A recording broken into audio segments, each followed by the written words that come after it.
What is going on, comic fans? Welcome back to the Legion of Comics. I'm Mark, and today we're going to be talking about James Gunn's DC Studios Lanterns TV show. If you want to hear about it, get some updates on it, there's been a lot of news that's come out, and now we have the actors speaking out as well. We're going to get into all that. Don't go anywhere. Let's get into it.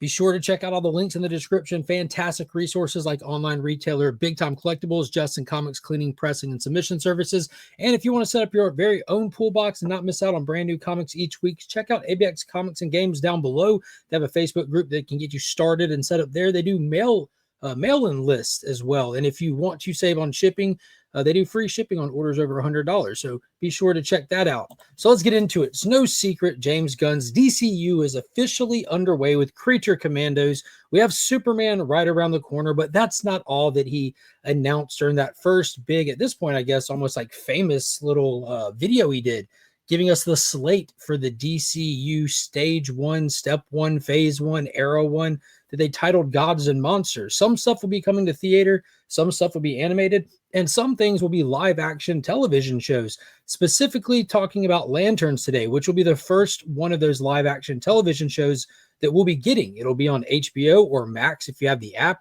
And it was announced by James Gunn that it will be a terrestrial based show similar to True Detective in nature, where the Lanterns will uncover a mystery that will kind of be the start of the big overarching plot bad guy, I guess. If this was the MCU, I'm assuming it would be the first little Easter egg of Thanos, you know what I mean? But who knows what it's going to be in the DCU. We've gotten 3 episodes of Creature Commando so far, so I don't know how much, if not anything, that we've gotten that's going to service any overarching story.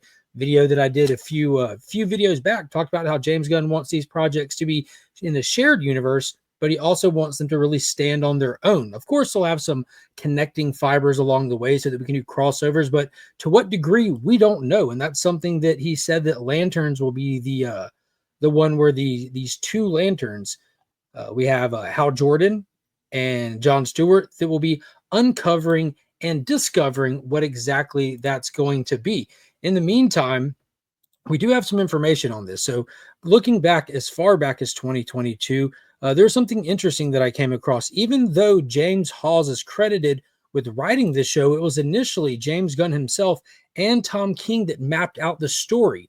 It was way back in 2022 when they first announced all this during the early planning stages. So that really lets you know that they are working on some level of a connected fiber here. If they're kind of doing the big mapping, like you can start your story here, do what you want inside of it, but it has to end at least by here with certain parameters. It's kind of like the editors at comic books in a sense. We have an idea, a vision where this all needs to go, and it's going to leave it up to the creative teams to get it there how they see fit. We also got an official synopsis for Lanterns, and it reads: the 8-episode superhero series will follow Hal Jordan, a legend among the space police and police force known as the Green Lanterns, as he reluctantly mentors a younger Green Lantern, John Stewart. The 2 intergalactic cops get drawn into a dark, Earth-based mystery as they investigate a murder in the American heartland.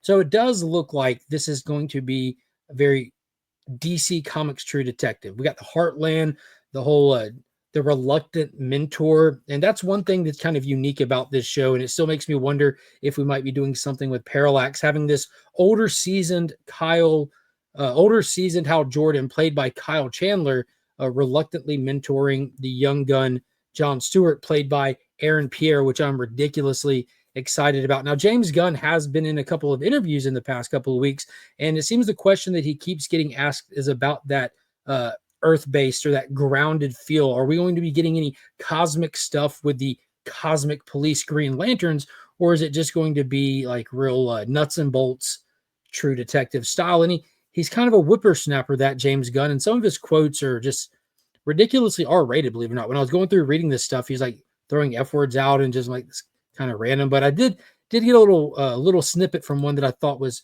pretty interesting. He said they're terrestrial bound. It's not in outer space. We don't have 1,000 Green Lanterns or any stuff like that. It's a grounded story that's being told through another lens in a way that's really, it's a HBO series. and it's going to be an HBO series. I'm happy with that, and I love the scripts. So it really looks like it's very focused. I don't know. I don't think it's going to be limited at all. Where the Ryan Reynolds film introduced us to Hal Jordan, Green Lantern, and the Corps as a whole. We got Owo, we got thousands of lanterns. A handful of them were focused on, and we got to see how many there really were. It doesn't look like we're going to be doing that. How much of an origin story or backstory to the Corps? I don't think we're going to be doing much of that either. It's really going to be an established universe, much like how Creature Commandos was us being introduced into an established universe that's not like day one, episode one of the start of a universe whatsoever. We know with Superman, there's countless heroes already superheroing as well. It looks like that's the same running theme that we're seeing, and you can apply it to Lanterns as well with older Hal and everything. So who knows what we'll do? I know that there's always room to be surprised, to take flight, to leave Earth. It is their precinct. Sector 2814 is the precinct for Earth, so it makes sense for them to be there. And he also made the statements that, you know, that's where most Green Lantern stories in the comics take place. It's not wild for that to be the case with a television show either, which is definitely true to some degree. I mean, it really depends on when you're reading the books, if you ask me. But going back to the fact that Tom King helped map out the direction of all this stuff, he was actually asked in an interview about Aaron Pierre and Kyle Chandler as our leading actors that have been confirmed, announced along the way. And his quotes were very exciting because Tom King said, "You should see these two together. They have amazing chemistry, and I couldn't be more excited. I'm not allowed to say anything except that I can say it's awesome." He went on to say, "When you look at Kyle, you see someone who used to fly jet planes and embodies Hal." I completely agree with that. When you look at Aaron, his heart, his soul, and his strength are so John Stewart. He's so perfect. It's going to be great. And I could not agree more. I was a big stooge online trying to after I saw that movie Rebel Ridge, I was a big stooge online posting and tagging, really hoping that more people would see Aaron Pierre's portrayal in Rebel Ridge, because he just kind of he embodies John Stewart. There's nothing else to say about it. He is John Stewart.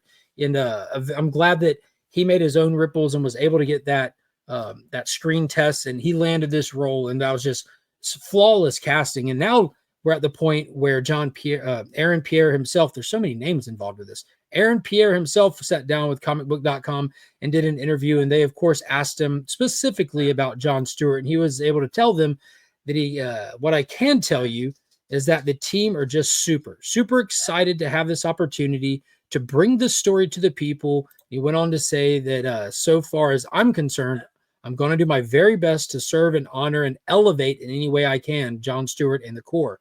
Hopefully I serve that and it resonates with me. So the way that he was talking, the things that he was saying, he has a clear understanding on who this character is and the fans as well, that he's a steward of this character and it is his job to embody that character. You know, I always have this thing where you're supposed to, it takes me back to the Viggo Mortensen interview when he was talking about Lord of the Rings. It's his job to put himself inside Aragorn's boots and to see what he can learn from that character while playing him. You're supposed to be a steward of these characters and carry them on for new audiences and old audiences alike. You know, it's nothing wrong with bringing your own flair to something, but you're not bringing your person to that role. You are embodying a different character. And it seems like he's got that figured out. And they did ask him about the current Green Lantern stuff that they have out there. And he did specifically state that he had never seen the Ryan Reynolds Green Lantern movie, but potentially will watch it. But most importantly, he did grow up watching John Stewart on the Justice League animated show, as did a lot of us. For very, very, very many fans out there,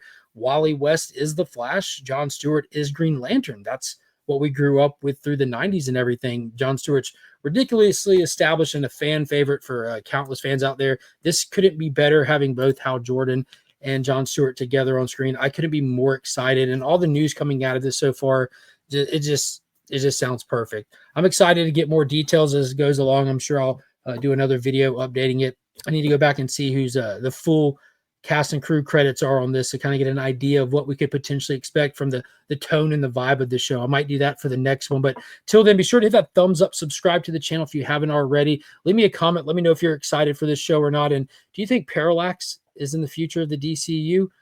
Can't wait to find out. Until the next one, remember, we are Legion.